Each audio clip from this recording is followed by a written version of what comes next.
All right, what's going on, you guys? Nick here with Nick's on the Power. So now that the Olympia is behind us, I've got a lot of cool bodybuilding history videos coming up for you guys over the next couple of weeks. And I'm really going to get back to focusing more on that side of bodybuilding.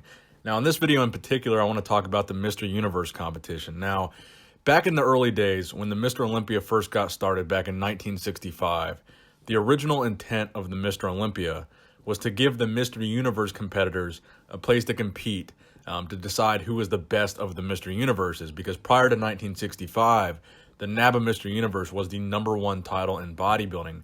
Now, obviously, for the past couple decades, it's been no question that the Mr. Olympia has certainly become the #1 title in bodybuilding. Nobody even really talks about the Mr. Universe or the Mr. America or the Mr. USA really at all anymore.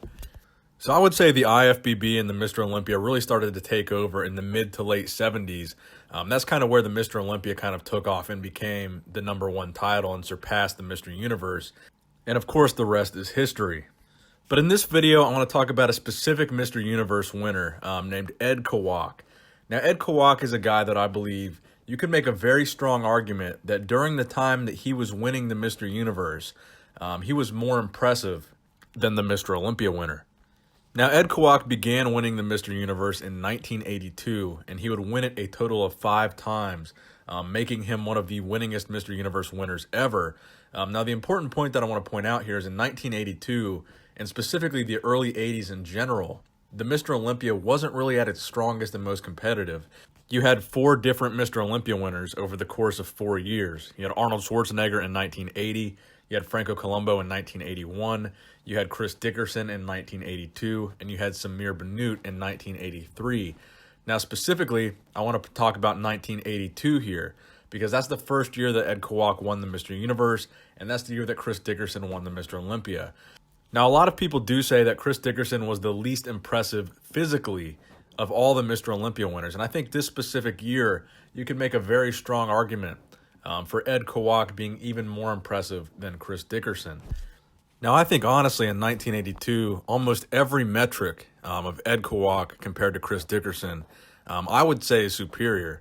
I mean, the upper body, definitely the arms. The biceps of Ed Kawak had way better peaks than Chris Dickerson had, and Chris Dickerson had that weird thing going on with his elbow, where his elbows were like really pointy. And I think overall, Kawak was just a better bodybuilder, the better developed. He had better flow, better upper body, better lower body. I think all around, he was just a better bodybuilder compared to Chris Dickerson. Now, he would also win the Mr. Universe in 83 and 84. So that would be Samir Bannout winning in 83 and Lee Haney winning his first Olympia in 84. So you can maybe make the argument of him looking better than Samir Bannout, but I think Samir Bannout had one of the best backs in the history of bodybuilding. I mean, all the years before Samir Bannout, I don't think anybody had a better back than Samir on the Olympia stage. So Samir was a pretty impressive Mr. Olympia, but he was another one of those guys that was just a one-off champion. While he lost, Ed Kawak would keep winning the Mr. Universe. Now, I don't think Ed Kawak is comparable to Lee Haney. I think Lee Haney is one of the greatest Mr. Olympia winners of all time, and there's really no comparison there. But I just thought this would make an interesting subject of discussion here, because this is really the last time in recent memory that I can remember a Mr. Universe winner being comparable or even better than a Mr. Olympia winner, because ever since then, the NABA Mr. Universe has not been really that impressive at all. And I'd say probably for at least the past 3 decades, nobody has even considered a winner of the Mr. Universe to be comparable, let alone be better than a Mr. Olympia winner. The Mr. Olympia for at least the past 3 decades has been it. I mean, that is, no argument about it. The best bodybuilding competition, the highest caliber of bodybuilding competition there is. So back in 82, I would say would be really the final stand for the Mr. Universe being one of the biggest and most prestigious bodybuilding competitions in the world. Having a winner like Ed Kawak, looking the way he looked, just being the champion that he was very comparable to some of the Mr. Olympia winners of that era. I would say if you put him against some of the top IFBB guys, maybe 1980 Frank Zane, 81 Franco Columbu, I think he looks better than both of those guys.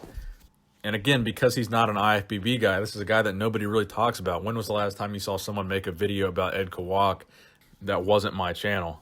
So that's going to wrap it up for this video, guys. Let me know what you think in the comment section below. Who do you think was the better bodybuilder in 1982? Mr. Universe Ed Kawak, or Mr. Olympia Chris Dickerson. If you haven't subscribed to my channel, make sure you're subscribed and make sure you click that bell notification, because apparently there's still been some issues with YouTube not showing my videos in people's timelines and not sending people notifications. So make sure you're subscribed and make sure you click that bell notification if you want to see my videos, because I've got a lot of very cool, very interesting bodybuilding history videos coming up in the near future. Thank you guys for watching. Please give the video a thumbs up if you enjoyed it. Nick Strength and Power, signing out.